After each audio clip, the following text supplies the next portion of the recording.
Mtazamaji wa Dunia Digital, kama ambavyo unatazama, tuko katika uwanja wa Benjamin Mkapa kushuhudia kile ambacho kinaendelea katika mchezo wa dabi ya Kariakoo, Simba na Yanga. Na hivi kama ambavyo unatazama ni wananchi Young Africans watinga katika uwanja huu wa Benjamin William Mkapa kwa fujo na nderemo, kwa namna ambavyo unatazama mashabiki wa wananchi wamefurika na kuishangilia timu yao. Kama ambavyo unatazama shangwe ni kubwa kwa mashabiki wa wananchi, na basi ndilo hilo likiingia katika uwanja huu wa Benjamin William Mkapa.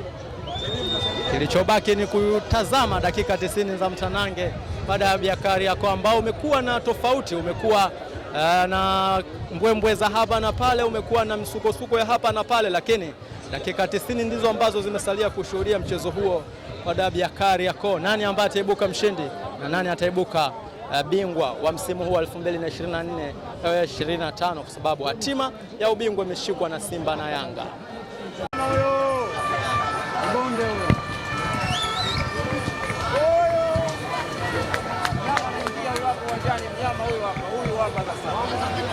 Huyu hapa anaingia uwanjani, bwana Simba. Nyama ndio huyo hapo anaingia.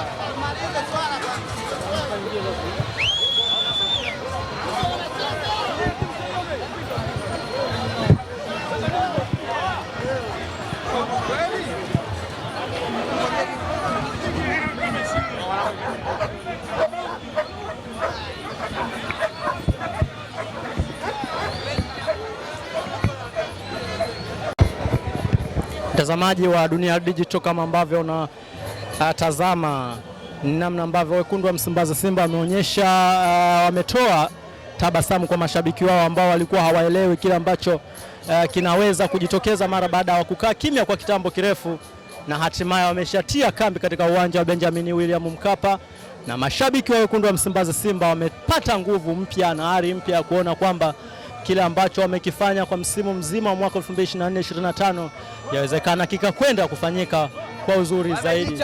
Hivi ndivyo ambavyo kama ambavyo natazama kikosi cha wananchi kikizama hapa katika uwanja huu wa Benjamin William Mkapa kwa ajili ya mchezo wa Kariakoo Derby, Simba na Yanga. Uwanja ni wa Benjamin William Mkapa. Simba na Yanga wote wa katika uwanja huu wa Benjamin Mkapa.